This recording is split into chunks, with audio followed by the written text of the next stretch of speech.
کہانی نامہ میں خوش آمدید۔ خوش آمدید۔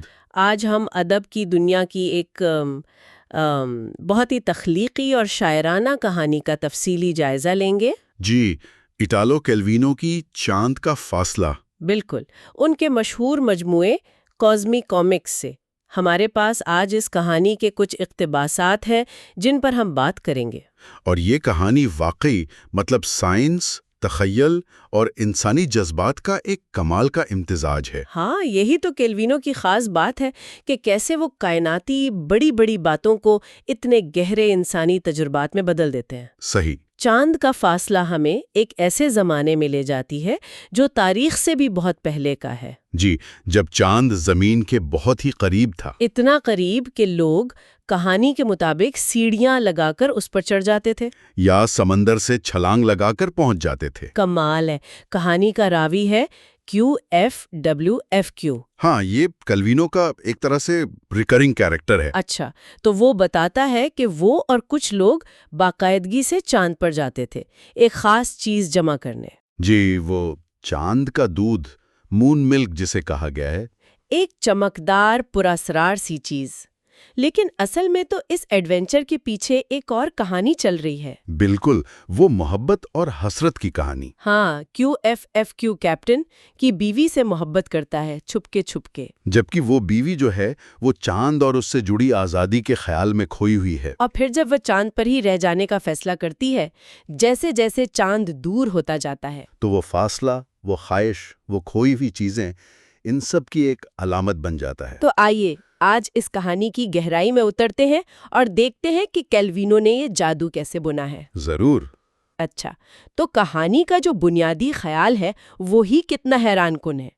ایک ایسا وقت جب چاند بس سر پر ہی تھا۔ جی، QFFQ یاد کرتا ہے کہ پورے چاند کی راتیں بالکل دن جیسی روشن ہوتی تھی۔ لیکن روشنی عجیب تھی، مکھن جیسی پیلی۔ اور وہ احساس کہ چاند اتنا بڑا ہے کہ کچل دے گا۔ اور نیا چاند، وہ ایک کالی چھتری کی طرح آسمان پر لٹکا رہتا تھا۔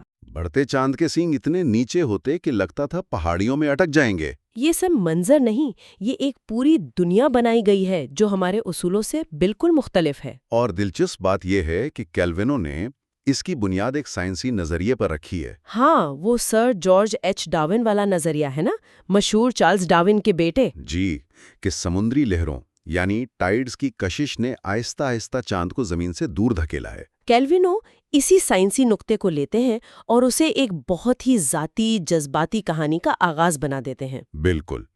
QFFQ بتاتا ہے کہ ان دنوں لہریں ناقابل یقین حد تک اونچی ہوتی تھیں اور چاند کبھی کبھی سمندر میں ڈوبنے کے قریب آ جاتا تھا۔ اور وہ زنک کلفٹس والی جگہ۔ ہاں، وہاں تو چاند اتنا نیچے آتا تھا کہ کشتی سے سیڑھی لگا کر اس پر چڑھنا ممکن تھا۔ یہ سائنسی وضاحت اس غیر حقیقی دنیا کو ایک عجیب سی منطق دے دیتی ہے۔ بالکل، اور یہ چاند کا سفر وہ اپنے آپ میں ایک مکمل تجربہ تھا۔ کیسا تھا یہ سفر؟ وہ کن کشتیوں میں جاتے تھے؟ وہ گول چپٹی کشتیاں تھیں، کارک جیسی ہلکی لکڑی کی بنی ہوئی۔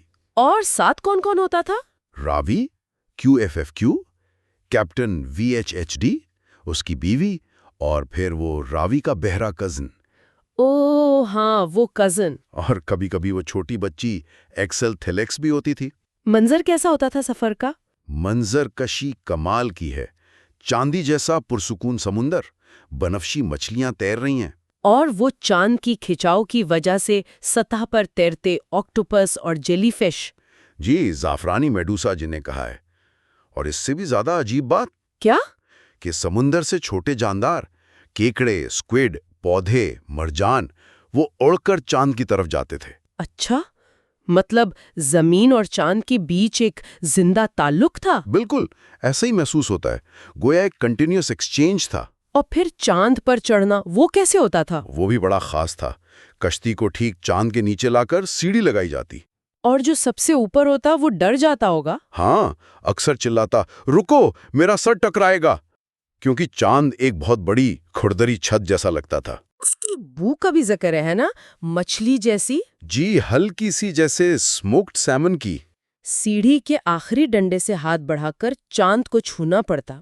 اور پھر جیسے ہی کوئی چاند کو پکڑتا، کشتی نیچے سے ہٹ جاتی اور ایک لمحے کے لیے وہ زمین اور چاند کی کشش گریوٹی کے بیچ میں لٹک جاتا۔ واہ! پھر چاند کی کشش غالب آ جاتی اور اسے ایک کلابازی سمر سالٹ لگا کر اوپر چڑھنا پڑتا۔ تو نیچے سے دیکھنے والوں کو وہ الٹا نظر آتا ہوگا؟ بالکل، لیکن اس کے لیے وہی سیدھی سمت ہوتی اور اوپر سے سمندر اور کشتی انگور کے گچھے کی طرح الٹے لٹکے نظر آتے۔ یہ نقطے نظر کا الٹ پھیر، یہ بھی کہانی کے لیے اہم ہے۔ بہت اہم۔ اچھا، اب آتے ہیں اس بہرے کزن کی طرف۔ یہ کردار کہانی میں ایک الگ ہی رنگ بھرتا ہے۔ جی، اس کزن میں چاند پر چھلانگ لگانے کی ایک غیر معمولی مہارت تھی۔ کیسے؟ مطلب کیا خاص بات تھی؟ جیسے ہی اس کے ہاتھ چاند کی سطح کو چھوتے، وہ انتہائی حساس اور ماہر ہو جاتے۔ وہ فوراً چڑھنے کی صحیح جگہ محسوس کر لیتا، گویا اس کی ہتھیلیاں چاند کو پڑھ سکتی تھیں۔ ہاں بالکل، راوی کو تو لگتا تھا کہ کزن کے ہاتھ بڑھاتے ہی چاند خود اس کی طرف کھنچتا ہے۔ یہ صرف جسمانی مہارت نہیں تھی، یہ ایک گہری خاموش ہم آہنگی تھی۔ اور واپسی پر بھی وہ ماہر تھا؟ جی، واپسی میں بھی جہاں باقی لوگ اوپر کی طرف چھلانگ لگاتے، وہ چاند کی طرف جھک کر سر نیچے کر کے ہاتھوں کے بل چھلانگ لگاتا۔ عجیب! کشتی سے لگتا جیسے وہ چاند کی گیند کو اپنے ہاتھوں پر اچھال رہا ہو۔ ان سفروں کا مقصد کیا تھا؟ وہ چاند کا دودھ جمع کرنا؟ ہاں، بنیادی مقصد وہی تھا۔ یہ گاڑھا کریم چیز جیسا مادہ تھا جو چاند کی شگافوں میں بنتا تھا۔ اور کیلوینوں نے اس کی ترکیب بھی بتائی ہے بڑی تفصیل سے۔ جی، کہ یہ زمین سے اڑ کر آنے والی ہر قسم کی چیزوں کے خمیر یعنی فرمنٹیشن سے بنتا تھا۔ نباتاتی رس، مینڈک کے بچے، قیر، دالیں، شہد، پولن، کیڑے، مسالے، کیا کچھ نہیں تھا اس میں۔ ہاں، گویا زمین اور چاند کا ایک نچوڑ تھا۔ لیکن یہ خالص تو نہیں ہوتا ہوگا؟ نہیں، بالکل نہیں۔ اس میں ہر طرح کی چیزیں پھنسی ہوتی تھیں۔ ناخن، کارٹلیج، بولٹ، سمندری گھوڑے، ٹھیکریاں، مچھلی کے کانٹے۔ کنگھیاں بھی؟ ہاں، اسے جمع کرنے کے بعد صاف کرنا پڑتا تھا۔ اور زمین پر لانا کیسے ممکن تھا؟ اصل چیلنج وہی تھا۔ وہ چمچ بھر کر اسے پوری قوت سے نیچے کشتی کی طرف اچھالتے۔ اگر صحیح زاویے سے پھینکا تو وہ سمندر کی سطح سے چپک جاتا، جہاں سے اسے کشتی میں کھینچ لیتے تھے۔ اس کام میں بھی وہ کزن ماہر تھا؟ لاجواب۔ اس کا نشانہ اتنا پکا تھا کہ سیدھا کشتی میں رکھی بالٹی میں پھینکتا۔ جبکہ راوی جیسے لوگ وہ اکثر اپنا ہی نشانہ چوک جاتے۔ کزن کا دودھ نکالنے کا طریقہ بھی الگ تھا۔ ہاں، وہ چمچ کے بجائے اکثر ہاتھوں یا انگلیوں کا استعمال کرتا تھا۔ وہ بے ترتیبی سے جگہ جگہ چھوتا، جیسے چاند کو گدگدی کر رہا ہو۔ اور دودھ نکل پڑتا؟ جی، اور وہ چاند کی نرم جگہوں پر کلابازیاں لگاتا، خود کو چاند کے گودے میں سمونے کی کوشش کرتا اور پھر پراسرار علاقوں میں غائب ہو جاتا۔ یہ صرف دودھ جمع کرنا نہیں تھا؟ نہیں، یہ کزن کا چاند کے ساتھ ایک ذاتی گہرا رشتہ تھا۔ وہ چاند کو سمجھتا تھا، اس سے بات کرتا تھا اپنی خاموش زبان میں۔ یہ زمین اور چاند کی کشش ثقل کے درمیان جو نازک توازن تھا، اس کا بھی ذکر اہم ہے۔ جی، اور اس کی بہترین مثال وہ چھوٹی بچی ایکسل تلکس کے ساتھ پیش آنے والا واقعہ ہے۔ ہاں، وہ کیسے ہوا؟ مولک ہو گئی تھی؟ وہ سمندر میں تیرتی جیلی فش پکڑنے کے لیے اچھلی اور چاند کی کشش نے اسے اوپر کھینچ لیا۔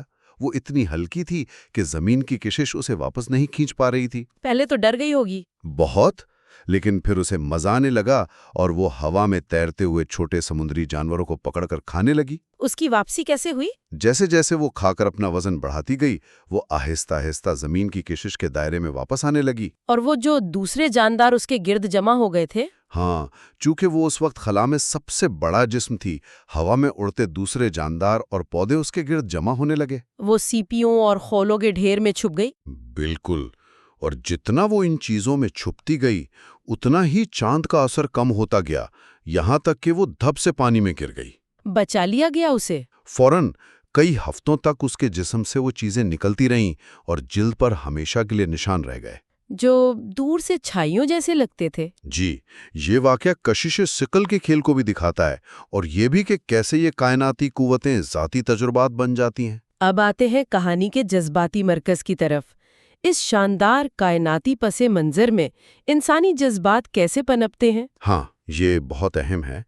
راوی QFFQ کی محبت کیپٹن VHD کی بیوی کے لیے بڑھتی جاتی ہے۔ وہ بتاتا ہے کہ چاند سے واپسی پر وہ اکثر ڈس اورینٹڈ، مطلب سمت کا احساس کھو دیتا تھا، جی، اور خود کو سنبھالنے کے لیے اسے دوسروں کو پکڑنا پڑتا، اور اسی کشمکش میں کبھی وہ بے اختیار کیپٹن کی بیوی کو پکڑ لیتا۔ اور اس لمز میں اسے ایک عجیب کشش محسوس ہوتی، شاید چاند جیسی یا اس سے بھی زیادہ طاقتور۔ یہ محبت بھی گویا زمین اور چاند کے درمیان کی کشش جیسی ہے۔ بالکل، لیکن پھر صورتحال پیچیدہ ہو جاتی ہے۔ کیسے؟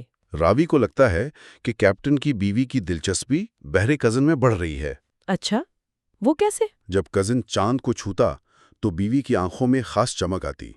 جب کزن چاند کے پراسرار گوشوں میں غائب ہوتا تو وہ بے چین ہو جاتی۔ تو ایک تریکوڑ بن رہا تھا، راوی، بیوی اور کزن۔ ہاں، راوی بیوی سے محبت کرتا ہے، بیوی کزن کے چاند سے تعلق سے متاثر ہے، اور شاید کزن سے بھی۔ اور کزن صرف چاند سے جڑا ہوا ہے، راوی کو لگتا ہے کہ بیوی چاند سے حسد کرنے لگی ہے، کیونکہ کزن کی توجہ وہاں ہے۔ اور راوی خود اپنے کزن سے حسد کرنے لگا ہے۔ جی، کیپٹن وی ایچ ڈی اس سب سے لا تعلق لگتا ہے، یا شاید وہ کچھ اور سوچ رہا ہے۔ وہ واپسی پر بیوی کو بربت ہارپ دیتا ہے۔ وہ بجاتی ہے اور راوی وہ اداس گیت گاتا ہے، ہر چمکتی مچھلی تیر رہی ہے اور ہر کالی مچھلی تہ میں ہے۔ یہ گیت گویا آنے والی جدائی کا اشارہ ہے۔ بالکل۔ کہانی کا رخ پھر فیصلہ کن انداز میں بدلتا ہے جب ایک رات کیپٹن کی بیوی چاند پر جانے کا فیصلہ کرتی ہے، اور کیپٹن بجائے روکنے کے اسے حوصلہ دیتا ہے، اور راوی کو فوراً اس کے پیچھے جانے سے روک دیتا ہے۔ اسی رات تبدیلی کے آثار نظر آنے لگتے ہیں۔ سمندر کی سطح ڈھیلی پڑ جاتی ہے، سائے گہرے ہو جاتے ہیں، اور پھر اچانک سب کو وہ خوفناک حقیقت سمجھ آتی ہے۔ چاند دور جا رہا ہے۔ وہ لمحہ آ گیا ہے جس کا ذکر ڈارون کے نظریے میں تھا۔ اس احساس کے ساتھ ہی افراتفری پھیل جاتی ہے۔ یہ صرف چاند کا دور جانا نہیں، یہ ایک دنیا کا خاتمہ ہے، ایک تعلق کا ٹوٹنا ہے۔ بہرا کزن جو چاند کو سمجھتا ہے وہ کیا کرتا ہے؟ وہ اپنی آخری چھلانگ لگاتا ہے یا تیر کر زمین کی طرف بڑھتا ہے۔ وہ جانتا ہے وقت ختم ہو گیا ہے۔ دوسرے لوگ گھبرا جاتے ہیں، بھونڈی کوششیں کرتے ہیں، گر پڑتے ہیں، لیکن کیپٹن کی بیوی، وہ ہوا میں پھنس جاتی ہے۔ ہاں، وہ جو شاید پہلے ہی چاند کی کشش میں کھو چکی تھی، وہ دونوں دنیاؤں کے بیچ میں پھنس جاتی ہے، آہستہ آہستہ ہاتھ پاؤں مارتی ہوئی۔ یہ جسمانی فاصلے کے ساتھ ساتھ جذباتی دوری کی بھی علامت ہے۔ بالکل۔ یہ وہ لمحہ ہے جب راوی قوفہ اپنی محبت کے لیے سب کچھ داؤ پر لگاتا ہے۔ جی، وہ سیڑھی پر چڑھ کر اپنا بربط اس کی طرف بڑھاتا ہے۔ شاید سوچتا ہے موسیقی انہیں جوڑ دے گی، ہاں، لیکن وہ پہنچ نہیں پاتا۔ پھر تمام خوف کے باوجود وہ چھلانگ لگا دیتا ہے، ہوا میں تیرتا ہوا اس تک پہنچتا ہے۔ اسے مضبوطی سے پکڑ لیتا ہے۔ اس کا ارادہ نیک ہے، ہمیں ایک دوسرے کو پکڑ کر رکھنا ہے تاکہ نیچے جا سکیں۔ لیکن اپنی محبت اور گھبراہٹ میں وہ اتنا مگن ہے کہ اسے احساس ہی نہیں ہوتا کہ وہ نادانستگی میں اسے واپس چاند کی طرف دھکیل رہا ہے۔ جب وہ دونوں چاند کی سطح پر گرتے ہیں تو راوی فتح کے انداز میں چلاتا ہے، کیا؟ میں تمہارے ساتھ 1 مہینہ رہوں گا، تم پر 1 مہینے کے لیے۔ یہ تو کہانی کی سب سے بڑی ستم ظریفی آئرنی ہے۔ بالکل، اسے وہ مل گیا جو وہ چاہتا تھا۔ وہ اس عورت کے ساتھ اکیلا ہے جس سے وہ محبت کرتا ہے، چاند پر۔ لیکن یہ خوشی کا لمحہ نہیں ہے۔ نہیں، یہ جلاوطنی، ایگزائل کا معاملہ ہے۔ اسے شدت سے زمین کی یاد آتی ہے۔ اسے احساس ہوتا ہے کہ زمین صرف مٹی پانی نہیں، شناخت کا مرکز ہے۔ چاند پر زمین سے کٹ کر نہ وہ رہا، نہ وہ عورت وہ رہی۔ اس کی محبت جو ایک لمحے کے لیے مکمل ہوتی محسوس ہوئی تھی، اب صرف نوسٹالجیا یعنی ماضی کی یاد اور کمی کا احساس بن کر رہ گئی ہے۔ اسے لگتا ہے اس نے زمین کو، اپنی ذات کو ہمیشہ کے لیے کھو دیا ہے۔ یہ خواہش کی تکمیل اور اس کے کھوکھلے پن کا ایک بہت طاقتور استعارہ ہے۔ اور کیپٹن کی بیوی، اس کا کیا حال تھا؟ راوی کو پہلے تو ڈر لگتا ہے کہ اگر وہ بھی زمین کو یاد کر رہی ہیں تو مطلب وہ اب بھی بہرے کزن کو چاہتی ہیں۔ لیکن ایسا نہیں تھا۔ نہیں، وہ مکمل طور پر لا تعلق تھی، نہ زمین کو دیکھتی نہ راوی کو۔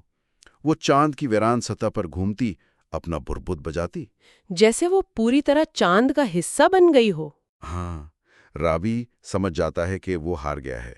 بیوی نے جان لیا تھا کہ کزن کی محبت صرف چاند کے لیے ہے، اور اس محبت کو پانے کا واحد راستہ خود چاند بن جانا تھا۔ وہ انسانی تعلقات سے نکل کر کائناتی ہم آہنگی میں چلی گئی تھی۔ 1 مہینے بعد جب چاند کا مدار اسے دوبارہ زنک کلفز کے قریب لاتا ہے تو زمین بہت دور اور چھوٹی نظر آتی ہے۔ اور نیچے کشتی میں دوست ایک لمبا بانس کا کھمبا لے کر آتے ہیں۔ واپسی کا آخری کمزور سا موقع۔ بہرا کزن اس کھمبے کی نوک سے چاند کو چھوتا ہے، اسے دھکیلتا ہے، اچھالتا ہے۔ یہ اس کا چاند کے ساتھ آخری کھیل ہے۔ جی، وہ چاند کو دور دھکیل رہا تھا، لیکن اس کی جدائی میں بھی ایک طرح کی قبولیت اور خوشی تھی، کیونکہ وہ چاند کی فطرت کے خلاف نہیں جا سکتا تھا۔ اگر چاند کا راستہ دوری کا تھا تو وہ اس دوری سے بھی لطف اندوز ہو رہا تھا۔ اس کا تعلق خواہش پر نہیں، سمجھ پر مبنی تھا۔ یہ دیکھ کر کیپٹن کی بیوی بھی اپنا حتمی فیصلہ کر لیتی ہے۔ جی، اگر کزن کی محبت اب دور ہوتے چاند کے لیے ہے تو وہ بھی اسی دور ہوتے چاند پر رہے گی۔ وہ بانس کے کھمبے کی طرف قدم نہیں بڑھاتی، بلکہ اپنا بربط زمین کی طرف کر کے اس کے تار چھیڑتی ہے، ایک خاموش الوداع۔ راوی یہ دیکھ کر فوراً بانس کو پکڑ لیتا ہے اور نیچے اترنا شروع کر دیتا ہے۔ زمین کی کشش اسے کھینچ رہی تھی۔ وہ اپنی محبت کے انجام کو اور اپنی جگہ کو سمجھ چکا تھا۔ کھمبا ٹوٹ جاتا ہے، وہ سمندر میں گر جاتا ہے۔ لیکن وہ زمین پر واپس آ جاتا ہے۔ تو ان سب کا کیا مطلب نکلتا ہے؟ کہانی کا اختتام بہت بہت پراثر اور اداس ہے۔ جی، راوی زمین پر ہے لیکن اس کا دل ہمیشہ کے لیے چاند سے جڑا ہوا ہے۔ وہ ہمیشہ آسمان پر چاند کو تکتا رہتا ہے، جو اب بہت دور ایک چپٹا سا دائرہ بن چکا ہے۔ وہ اس پر کیپٹن کی بیوی کو تلاش کرنے کی کوشش کرتا ہے، اسے وہاں تصور کرتا ہے۔ وہ کہتا ہے کہ وہی ہے جو چاند کو چاند بناتی ہے۔ اور جب بھی پورا چاند نکلتا ہے تو کتے اور وہ خود ساری رات روتے ہیں، ہاؤل کرتے ہیں۔ یہ صرف جانوروں کی آواز نہیں، نہیں، یہ ایک دائمی حسرت ہے، ایک ناقابل عبور فاصلے پر ماتم ہے۔ تو اٹیلو کیلوینو کی چاند کا فاصلہ صرف ایک فینٹیسی نہیں ہے۔ نہیں، بالکل نہیں۔ یہ محبت، جدائی، وقت گزرنے اور یادوں پر ایک گہری شاعرانہ غور و فکر ہے۔ چاند کا آہستہ آہستہ دور ہونا صرف ایک فلکیاتی واقعہ نہیں رہتا۔ یہ انسانی جذبات اور رشتوں میں آنے والی ناگزیر تبدیلیوں کی عکاسی کرتا ہے، جو اپنے پیچھے خوبصورتی اور اداسی دونوں چھوڑ جاتے ہیں۔ بالکل، کیلوینو کی اصل ذہانت اسی میں ہے نا؟ جی، کہ انہوں نے کائنات کے اتنے بڑے غیر ذاتی تصورات، کشش ثقل، سیاروں کا فاصلہ کو کس طرح اتنے ذاتی انسانی احساسات کا رنگ دیا ہے۔ انہوں نے سائنس کے ٹھوس حقائق کو لیا اور انہیں انسانی دل کی دھڑکنوں سے جوڑ دیا۔ چاند کا قریب آنا اور پھر دور ہو جانا، قربت اور دوری، خواہش اور نقصان کی ایک لازوال انسانی کہانی بن جاتا ہے۔ اپنی بھرپور قوت متخیلہ اور ہلکے پھلکے مزاح، جو اکثر اداسی میں لپٹا ہوتا ہے، کے ذریعے کیلوینو ہمیں یاد دلاتے ہیں کہ کائنات کتنی ہی بڑی کیوں نہ ہو، کہانیاں ہمیشہ دل کے بارے میں ہی ہوتی ہیں۔ بالکل۔ اور شاید ایک آخری بات سوچنے کی یہ ہو سکتی ہے جی، کہ ہماری اپنی زندگیوں میں وہ دور چمکتا ہوا چاند کس چیز کی علامت بن سکتا ہے؟ دلچسپ سوال ہے۔ کوئی ادھوری خواہش، کوئی کھویا ہوا تعلق، کوئی گزرا ہوا زمانہ یا کچھ اور یہ کہ فاصلہ بذات خود محبت اور تعلق کے بارے میں ہمارے تصورات کو کیسے متاثر کرتا ہے؟ کیا کچھ چیزیں دور سے ہی زیادہ خوبصورت لگتی ہیں؟ شاید یہ سوچنے کی بات ہے۔ یقیناً۔ کہانی نامہ کے ساتھ رہنے کا شکریہ۔ شکریہ۔ اگر آپ کو یہ کہانی اور ہمارا تجزیہ پسند آیا تو برائے کرم لائک، سبسکرائب اور شیئر کریں تاکہ ہم آپ تک مزید ایسی خوبصورت اور تخیلاتی کہانیاں پہنچا سکیں۔